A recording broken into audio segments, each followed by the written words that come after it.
সেটা হচ্ছে যে ভবনটাতে এই ঘটনাটা ঘটছে 5 নম্বর ভবন, হ্যাঁ 5 নম্বর ভবনে আবার 5 তলা থেকে বাকি আমাদের তো এই যে এই ভবনটা যেটা দেখতেছেন বড় সবচেয়ে, এই ভবনে মেয়েদের হোস্টেল, আবার এখানে শত শত মেয়েরা হোস্টেলে থাকতেছে, হোস্টেলের গেট লক করে দেওয়া হয়েছে তাদের প্রোটেকশনের জন্য।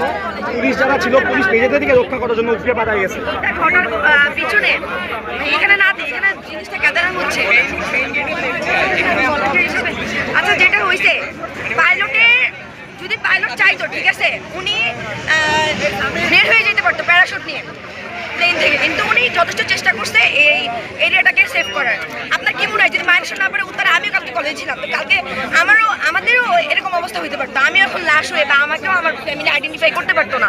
এরকম সিচুয়েশন অনেক বাচ্চাদের, যে হচ্ছে ওদেরকে ডেইলি টেস্ট ছাড়া কোনোভাবে আইডেন্টিফাই করা সম্ভব না। অনেক গার্জিয়ান এখনো তাদের বাচ্চাকে খুঁজে পায় নাই।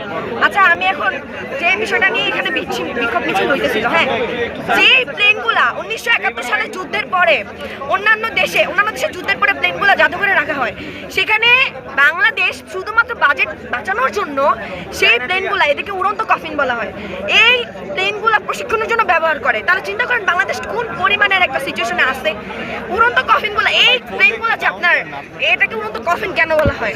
খুব বিপর্যয় একটা প্লেন এটা অনেক সময় অনেকভাবে এই হয়েছে ক্ষতিগ্রস্ত। আর সবচেয়ে বড় কথা হচ্ছে অন্যান্য দেশে এই প্রশিক্ষণ প্লেনগুলা একটা এরিয়াতে চালানো হয় যে এরিয়াতে কোনো রকম জনবসতি নাই, কিন্তু সেখানে অনেকগুলো পোস্ট দেখলাম, অনেক নেতা পোস্ট করছে, অনেক আমাদের যারা ছাত্র উপদেষ্টা আছে কিংবা অনেক স্বরাষ্ট্র উপদেষ্টা বিভিন্ন দেখলাম বলতেছে যে এটা হচ্ছে এই পাইলটের শেষ ধাপ ছিল, এগুলো এরকম জনবসতি এলাকার উপরে দিয়ে চালানো হয়। এটা বলা হয়েছে কেন? অন্যান্য দেশে তো এরকম হয় না, আমাদের দেশে কি জন্য এরকম হয়? ভাই, আমি আর কত এই দেশ নিয়ে, আমি বাংলাদেশে যে কেন জন্মাইছি আমি আর কান্না করে দিব জানেন। কালকে আমি নিজে এখানে ভলেন্টিয়ারের দায়িত্বে ছিলাম, আমরা কমপক্ষে 60 থেকে 70টা লাশ বের করছি, যেগুলো আইডেন্টিফাই করা যাবে না। অথচ আর্মি পুলিশ বলে 20 থেকে 15 জন মারা গেছে, অথচ 20 থেকে 15 বেশি আহত হয় নাই।